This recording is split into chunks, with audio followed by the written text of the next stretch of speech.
Okay, hello everyone. So today we will be solving this problem from H.C. Verma. Further हम ये भी देखेंगे कि इसमें किस तरह से वेरिएशन करके इस प्रॉब्लम को थोड़ा और एडवांस या टिपिकल बना सकते हैं। उन सारे वेरिएशंस की भी बात करेंगे। Let's see. A particle is starting from rest moves with constant acceleration. If it takes 5 seconds to reach the speed 18 km per hour, find the average velocity during this period. So पहले तो आपको average velocity निकालनी है and the distance traveled by the particle during this period. तो दो चीज़ें निकालनी है। क्या क्या दिया हुआ है? टाइम दिया हुआ है 5 सेकेंड्स और दे रखा है कि इनिशियल स्पीड क्या थी, 0 थी, और जो फाइनल स्पीड है v दे रखा है 18 दे रखा है, और टाइम भी दे रखा है 5 second, right? So everything is given. So you just have to tell average velocity. Average velocity क्या होती है? Total distance, actually total displacement upon total time. So total time तो आपको पता है 5 सेकेंड लगा है. अब बात करते हैं कि टोटल डिस्प्लेसमेंट की. देखो, डिस्प्लेसमेंट होता है इनिशियल और फाइनल पोजीशन के बीच का शॉर्टेस्ट डिस्टेंस. बट इस केस में इसने नहीं दे रखा है कि वो एक स्ट्रेट लाइन पे मूव करता है, तो यहाँ पे आपको एज्यूम करना पड़ेगा कि जो पार्टिकल है that is moving in a straight line. Otherwise you cannot find the displacement, right? So आपको एज्यूम करना है कि that is moving in a straight line और एक ही डायरेक्शन में मूव कर रहा है वो. Then you can solve this one. So पहले तो हम एक्सेलरेशन निकाल लेते हैं. देखो, v is equal to u plus a t से हम इजीली एक्सेलरेशन निकाल सकते हैं. v कितना है? 18 है. 18 किलोमीटर पर आवर. सो 5/18 से मल्टीप्लाई कर लो. Metre per second. Initial velocity 0 और एक्सेलरेशन कांस्टेंट है, तो a कांस्टेंट है. So a into time is 5 second. So from here you will get the value of acceleration. देखो, 18 cancel. So a is equal to 1 metre per second square. एक बार a आ गया, now you can easily find out the distance, or in fact you should say displacement. So या तो आप v square minus u square is equal to 2as से निकाल लो. उसमें क्या कैसे करोगे? Final velocity is known which is 18 5 metre per second square. So 5 square minus 0 square is equal to 2 into acceleration into s. तो यहाँ से 25/2 which is 12.5 metre. This is the total distance travelled in 5 seconds. अगर इससे निकालना चाहो u t plus half A T square से, तो इससे भी आ जाएगा. यू विल बी कितना? 0. तो यू टी 0 हो गया. हाफ इंटू एक्सेलरेशन का वैल्यू 1 है और टाइम का वैल्यू 5 है, तो 25. सो अगेन यहाँ से भी आ जाएगा 12.5. सेम आंसर आएगा. अब नेक्स्ट क्वेश्चन क्या पूछा है कि एवरेज वेलोसिटी निकाल ली थी पहले. तो average velocity total distance 12.5 upon total time taken 5. सो यहाँ से चेक करो कितना आ रहा है. 2.5 सेकेंड्स आ रहा है. और सेकंड क्या है? The distance travelled by the particle during this period. So distance travelled is we have already calculated, right? 12.5. Okay, fine. So अगर इस क्वेश्चन में थोड़ा ट्विस्ट करना चाहें तो देखो, इसमें वेरिएशन कैसे करेगा वो? एक्सेलरेशन यहाँ पे कांस्टेंट दे रखा था. वो कह देगा कि एक्सेलरेशन इज अ वेरिएबल. अब वेरिएबल होगा तो उसको उसका फंक्शन देना पड़ेगा. सो एक्सेलरेशन का function either he can give you as a function of time और he can give you as a function of distance, है ना? सो पहले बात करते हैं. अगर acceleration as a function of time दे रखा है, मतलब एक्सेलरेशन वेरिएबल है और टाइम के साथ वेरी कर रहा है, तो उसे कुछ फंक्शन देना पड़ेगा. लेट्स से कुछ भी दे सकता है. मान लो 2t दे दिया, ठीक है? ये टाइम का फंक्शन दे दिया. अब वो पूछ सकता है आपसे कि अगेन सेम थिंग कि एवरेज वेलोसिटी बताओ, है ना? टोटल डिस्टेंस कितना ट्रेवल किया from t is equal to 0 to t is equal to 5. इस तरह के क्वेश्चन फ्रेम होते हैं. सो इस केस में क्या करना होता है आपको? जब भी ऐसा फंक्शन के फॉर्म में देता है तो आपको कैलकुलस यूज करनी होती है. आप एक्सेलरेशन को लिखोगे dv/dt that is equal to 2t, और फिर v का फंक्शन निकालो टाइम के टर्म्स में. जैसे dv is equal to 2t dt, और यहाँ से इंटीग्रेट कर दो dt को, right?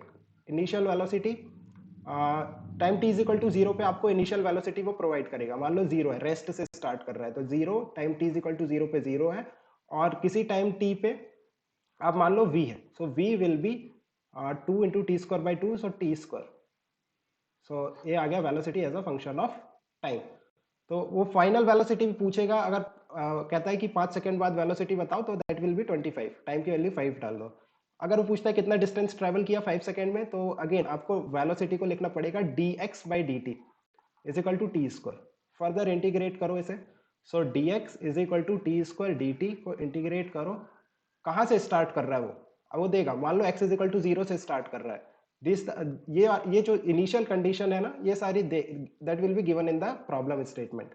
So x is equal to zero पे, टाइम जीरो पे था, और टाइम टी पे मान लेते कोई जनरल एक्स पे पहुंच गया, तो x is equal to t cube by 3। ठीक है, ओके फाइन।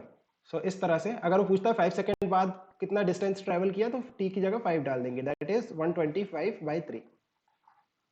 और अगर पूछ सकता है एवरेज, देखो एवरेज में पूछेगा, अगर find the average velocity, average velocity में कैसे निकालोगे, total distance travelled 125/3 upon total time 5 second में। तो ये एवरेज वेलोसिटी आ गई 0 to 5 सेकेंड में। ठीक है, अगर पूछता है एवरेज एक्सेलरेशन, एवरेज एक्सेलरेशन पूछता है तो total change in velocity, total change in velocity, initial final velocity minus initial velocity. Final velocity आपने निकाल ली, कितनी आ रही है 25 metre per second, initial velocity 0 थी, upon total time 5, so average acceleration will be 5 metre per second square. इस तरह के questions वो पूछ सकता है अगर वो acceleration as a function of time देता है तो। फर्दर अब नया इंटरेस्टिंग केस बनता है अगर वो acceleration as a function of time ना देके as a function of distance देता है। कुछ भी डिस्टेंस का फंक्शन दे दिया, मान लो एक्स स्क्वायर प्लस 1 दे दिया, इनिशियल कंडीशन सेम है, इनिशियल वेलोसिटी 0 थी और time t is equal to 0 पे रेस्ट से स्टार्ट करता है, x इज इक्वल टू 0 से स्टार्ट करता है। ठीक है, और अब वो वही सारी चीजें पूछ सकता है कि आप time t is equal to 5 पे आप मुझे सारी डेटा बता दो, लाइक फाइनल वेलोसिटी बता दो और कितना डिस्टेंस ट्रेवल्ड किया वो बता दो। सो इस केस में आपको क्या करना है, एक्सेलरेशन को अगेन आप कैलकुलस से dv बाई डी टी लिखोगे, that will B x square plus 1। अच्छा मैंने यहाँ पे जानबूझ के +1 लिया है, देखो इस तरह का फंक्शन नहीं दे सकता, x a x is equal to x square x cube, इस तरह का फंक्शन नहीं देगा अगर ये कंडीशन दे रखा है तो। ऐसा इसलिए नहीं देगा क्योंकि अगर particle x is equal to 0 पे है तो उसके पास इनिशियल वेलोसिटी 0 है, और एक्सेलरेशन भी कितना है, time t is equal to 0 पे चेक करो, x का वैल्यू 0 डालोगे तो 0 आ जाएगा। इसका मतलब पार्टिकल जब x इज इक्वल टू 0 पे है तो उसके पास ना कोई वेलोसिटी ना कोई एक्सेलरेशन है, इसका मतलब पार्टिकल हमेशा ही कहां पर रहेगा, x इज इक्वल टू 0 पे रहेगा, वहां से मूव ही नहीं कर पाएगा वो। इसलिए आपको एक्सेलरेशन का ऐसा वैल्यू, ऐसा फंक्शन लेना पड़ेगा सच दैट कि f जो 0 आए या फिर a 0 x is equal to 0 पे जाए वो 0 नहीं होना चाहिए, नहीं तो पार्टिकल मूव ही नहीं कर पाएगा। ठीक है, सो वो चेक कर लेना। सो इस तरह का फंक्शन दे दिया, अगेन देखो अब यहाँ पे फंस गया, dv बाई डी टी को आपने लिखा एक्स स्क्वायर प्लस 1। अब आपके पास x का फंक्शन है और आपके यहाँ वेरिएबल है v और t, राइट। सो आपको क्या करना पड़ेगा, इसे आपको ऐसे ब्रेक करना पड़ेगा कि एक इसका फंक्शन x का बन जाए, राइट। आप v t और x तीन वेरिएबल के टर्म्स में इंटीग्रेट नहीं कर पाओगे, सो इस यहां से आपको एक वेरिएबल रिड्यूस करना पड़ेगा और उसे कन्वर्ट करना पड़ेगा dx के फॉर्म में। सो वो कैसे करते हैं, देखो ये ना स्टैंडर्ड अप्रोच है, आपको पता होगी तो आप कर सकते हैं, otherwise it is difficult to think, और एग्जाम टाइम में सोचना मुश्किल होता है, तो आपको पहले से ही पता होना चाहिए कि इसे कैसे करते हैं। तो dv बाई डी टी को आप dx इंटू डी से मल्टीप्लाई करो, देखो मैंने 1 से ही मल्टीप्लाई किया है, और फिर क्या करो, dv और dx को एक तरफ ले लो और dx और dt को एक तरफ ले लो। मैंने कुछ नहीं, इन दोनों का एक्सचेंज कर दिया, प्लेस जस्ट इंटरचेंज कर दिया। सो अब देखो आप dx बाई dt क्या हो गया, ये v हो गया, velocity, dx by dt rate of change of distance, right, या displacement. So v dv by dx, now it is converted x square plus 1। अब आप सिंपली इंटीग्रेट कर सकते हो, सो v dv को एक तरफ रहने दो और एक्स स्क्वायर प्लस 1 और यहाँ पे dx ले जाओ, अब इंटीग्रेट कर लो। नाउ आपको क्या मिलेगा, जब पार्टिकल 0 पे था तब उसकी इनिशियल वेलोसिटी 0 थी, किसी जब वो x पे पहुंच गया तो हम मान लेते हैं कुछ वेलोसिटी v हो गई होगी, तो v square by 2 is equal to कितना आ रहा है, इसका इंटीग्रेट करना पड़ेगा तो x cube by 3 plus x आ रहा है, राइट। ओके, 0 डालोगे तो 0 ही आ जाएगा। ठीक है, so velocity as a function of x आ गया, twice of x cube by 3 plus x, ये आपका वेलोसिटी आ गई। अब वो पूछ सकता है कि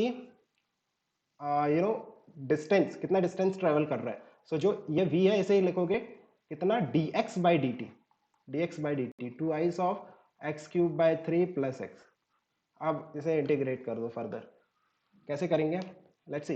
देखो मैंने जो फंक्शन लिया है वो ऐसे कोई भी फंक्शन ले लिया है, इसलिए हो सकता है थोड़ा कॉम्प्लिकेटेड इंटीग्रेशन आ जाए, but I just want to tell you the approach कि कैसे करना कैसे है। अब time t is equal to zero पे particle x is equal to zero पे था, और किसी टाइम t पे हमने मान लिया पार्टिकल फाइनल x पे आ गया। अब इसे आप इंटीग्रेट करोगे तो आपको एक रिलेशन मिलेगा, I can say t as a function of कुछ x मिल जाएगा, ठीक है।